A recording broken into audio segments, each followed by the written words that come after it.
because it kind of validates it, you know.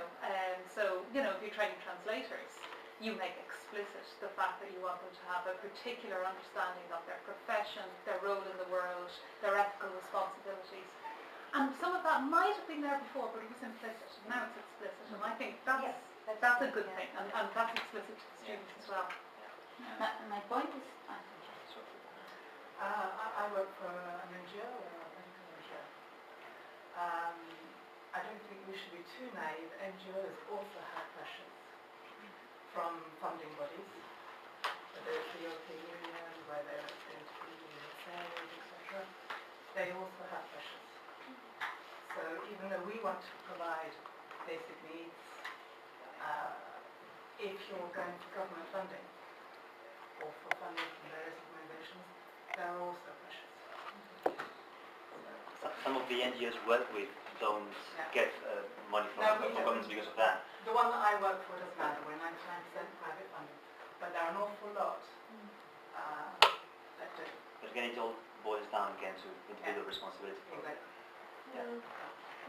my main point is to charge or not to charge, because I was in Granada, visited Granada I think 2-3 years ago. They organized a conference similar to this conference, and they mentioned there is a community interpreting project, translation project at the University of Granada, and they get calls from city councils, from NGOs.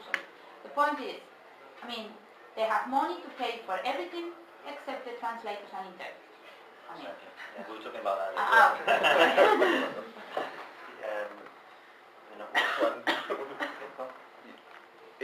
I just think that as a student, and what I see, I think that universities, in trying to provide for society, they do try their best, but they are very much limited by what they can do by external pressures, which are controlling them.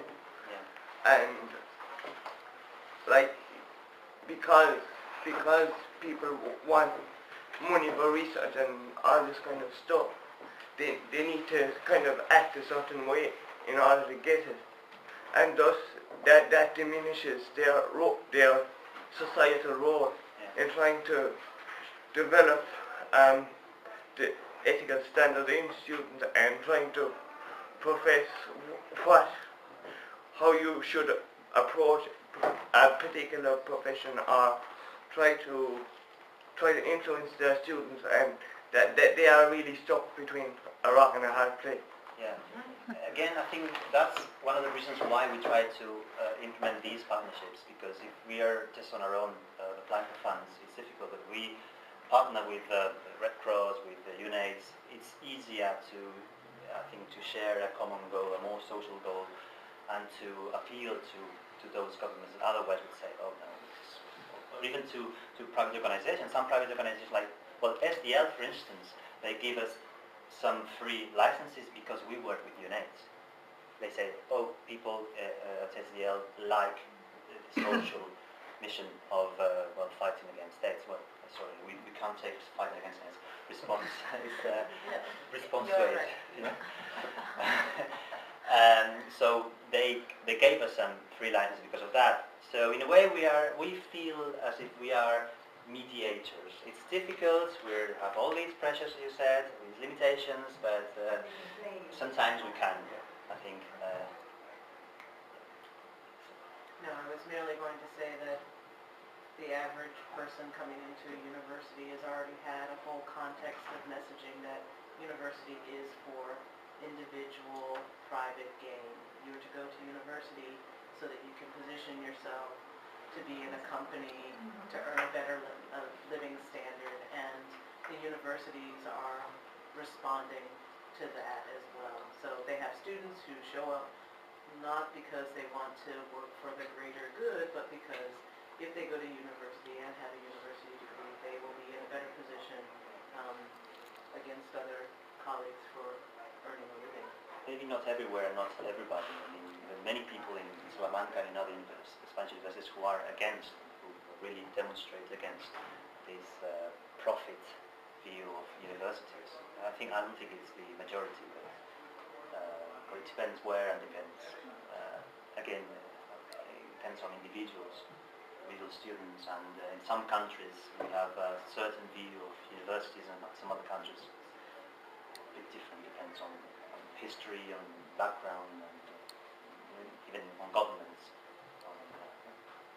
Right, the business school aspect reinforces the profit motive or the self motive, but the institution itself, with its whole program of becoming a doctor and then eventually professor, that's all about giving back, if you will, to younger generation students. So it's not necessarily, it's the institution as well. It's also. If that were the case, then we would see a lot more revolutionaries and, produced by universities. And I mean, let's be real here. There isn't a large group of social activists coming out of the universities here. That's not what universities are producing as a whole. Or governments would shut them down. Okay, we'll move on, shall we? Yeah, it's just we just wanted to say that NGOs and universities share another point in common. I think that is that they want to they have a commitment to spread information. I think that just as that's linked to the AGIS model. I think minority information and the private one. And yes, we can see, they are linked with those universities and NGOs. And for example, for us in Salamanca, in our program, we have the Erasmus program, and we have a proposal that we have launched the other universities. And we now launch universities being represented here, like DCU. We actually did send a proposal to DCU, I think. Not to you directly. So what we're trying to do is try to collaborate with these universities and to make the students we receive from these universities from the Erasmus program, just to make them collaborate with us, or to encourage them to collaborate with us in our traineeship program. So this way they will come here to Salamanca and they will be inside the program we are presenting here. So this is how we can offer more languages to translate into, because I'm going to talk later. We mainly translate into our mother tongue. So if we have mainly Spanish students, so we translate into Spanish. So if we add some students from other universities into this program, we will be able to translate into other languages. Okay. And yeah, one of the ideas we have here, our Erasmus proposal, which we launched this summer, and it's about one of the actions that we try to implement is collaboration with partner universities.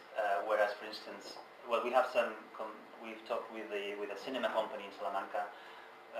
This cinema company is in, I don't know if you know the Europa Cinemas initiative of the European Union, the Eurimage, or the media initiative, where they try to promote European cinema.